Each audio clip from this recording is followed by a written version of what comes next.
beat Lamar. Beat Lamar.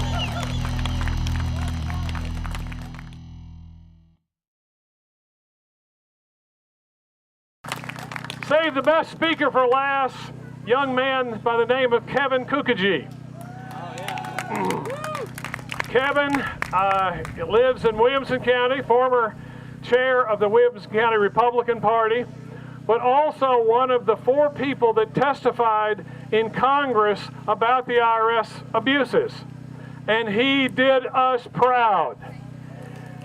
You may have seen him on CNN and Fox and the other shows, but he's very articulate, very expressive, and very passionate. Ladies and gentlemen, I want you to put your hands together for Mr. Kevin Kookogey.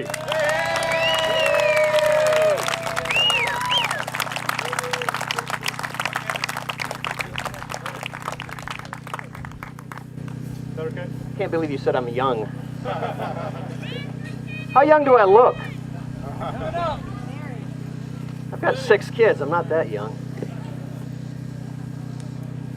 Thank you for that very kind introduction. And it is absolutely wonderful to see everybody here today. I love these t-shirts. It was great seeing it driving down the road coming in. I gave some of you the old thumbs up so you knew that I wasn't the other side. 19th century Scottish poet Charles Mackay said that he who has mingled in the fray of duty that the brave endure must have foes. If he has none, small is the work that he has done. My name is Kevin Kookogey, and I am president and founder of Linchpins of Liberty, an American leadership development enterprise. Thank you. Our motto is to challenge the imagination of the rising generation. You may have seen me on TV over the past couple of months. Unfortunately, that was not reality TV. It was bona fide reality. And its consequences for all of us are sobering. The nature and resolution of that matter, however, much like our political concerns in Tennessee, are at their core a moral issue. So I think it warrants a discussion of that IRS matter to put my remarks in context today. For almost 31 months now, the IRS has unlawfully delayed my application for tax-exempt status. In fact, they've obstructed it as well. They have asked me to identify the names of the students that I mentor, some of whom are minors. They have asked me to give the locations where I do these teaching. They've asked me for my political view on virtually every issue of the day. And like its ideological parent, the IRS has enslaved generations of Americans, conditioning our rights on how we choose to exercise them. Like telling me I can ride the bus provided I sit in the back, apparently I can get my tax-exempt status for so long as I do not dissent against the present administration. Well, like its ideological parent, the IRS must be abolished. For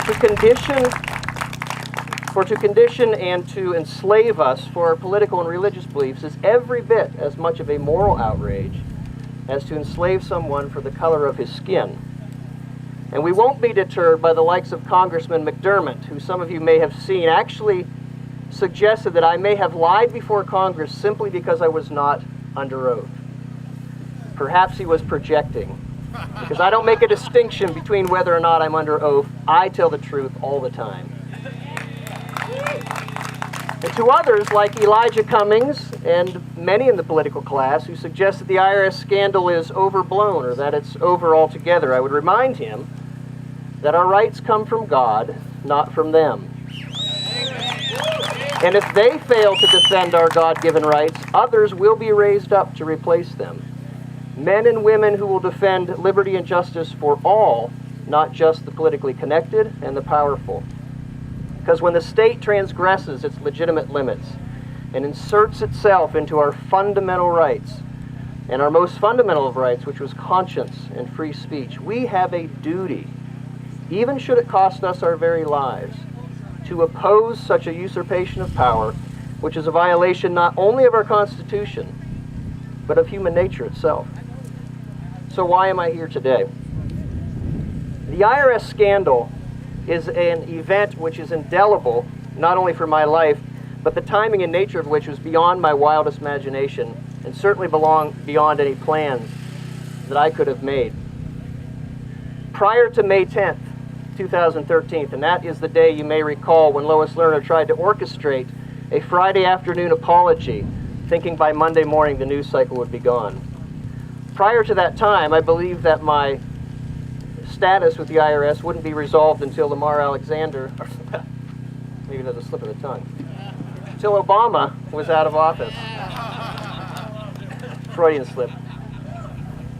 Yet overnight, and without warning, I was sucked into this constitutional crisis, and I believe the resolution of that matter will require a political courage and a public courage in a measure or a degree to which we've not seen in these times.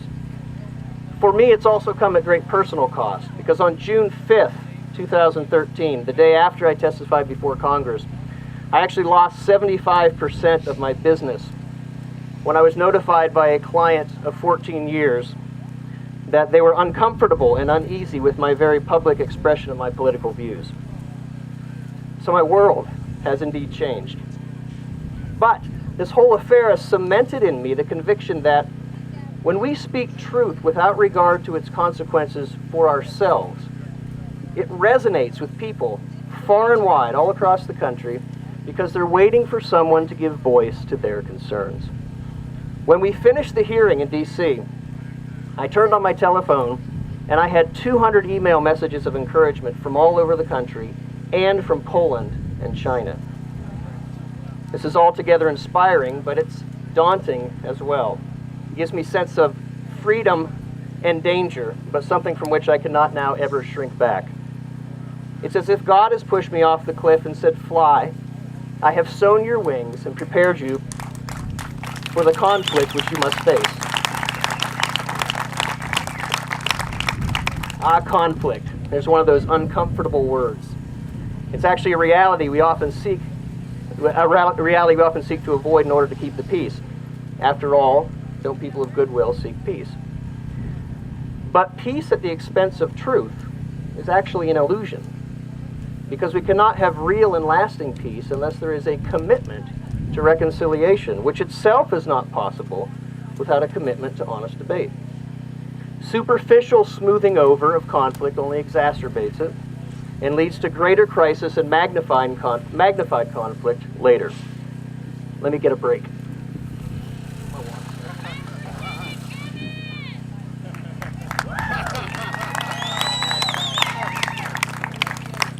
By all accounts, Lamar Alexander has created substantial conflict with his constituents in Tennessee, and he has shown an unwillingness to entertain honest debate. Now, you've heard the entire list of, or not even the entire list, of how this giant of the political establishment has weakened our securities and trampled our liberties, all well dressed in Republican clothes. Yet he's tried to smooth this over with superficial measures, like fishing. Now, as G.K. Chesterton said, Lamar may change the place where he is going, and in this case, maybe that's to a fishing hole somewhere, but he cannot alter the place from which he has come. The senator's record is beset with an unmistakable description of where he has come, and we know him. Is he unaware how this little fishing expedition has only exacerbated the real problems? And does he really not understand what a magnificent crisis he has created, not only in dividing the Republican Party, but about the very existence of our country based on 744, his amnesty bill? In fact, the Senate itself has strayed so far from its origins as that great deliberative body intended as a force to protect individual liberty and preserve American sovereignty. Save for a few statesmen like Senators Cruz, Lee, and Paul, most of our Senate is comprised of mediocre men and women who define victory by shutting off debate, urging and pushing and urging legislative measures, drowning out opponents, trivializing legitimate consent, and seeking to embarrass, shame, or to blackmail those who would dissent. This kind of behavior by the political class actually weakens and corrupts the very social institutions that are intended to preserve our culture. It expands the government beyond its limit and squeezes out those little platoons of family, individual associations, and the church. When the government seeks to become the answer to everything, the government seeks to become God, and it demands a loyalty that is reserved to God alone. The only correction for this abuse of power is resistance by those from whom the government derives its just authority. It is our duty. John Winthrop.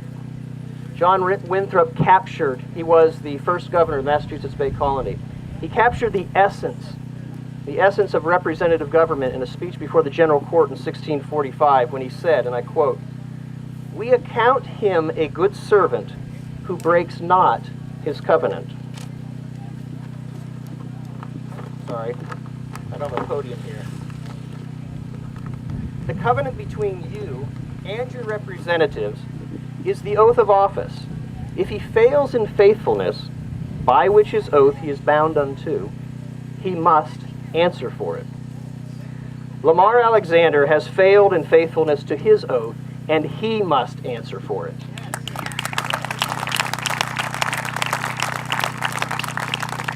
Yet, we must expect a vigorous response from the establishment. After all, do we not threaten their power?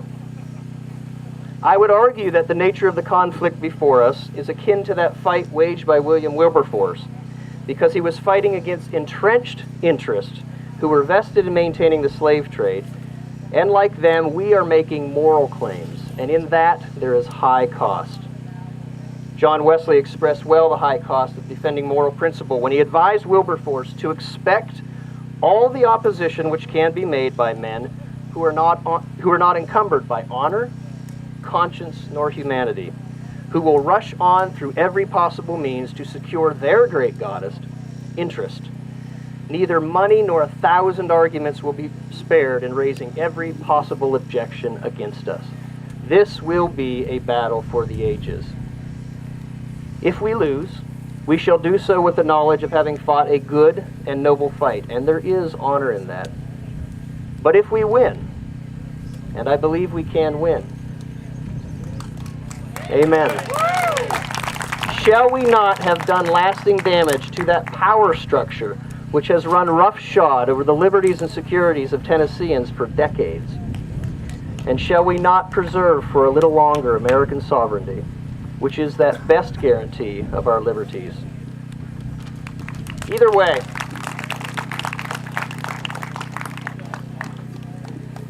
you can be sure that we will have something to say about Lamar Alexander's return to the Senate. As a matter of fact, I expect that we will cast a decisive influence on its outcome. Thank you.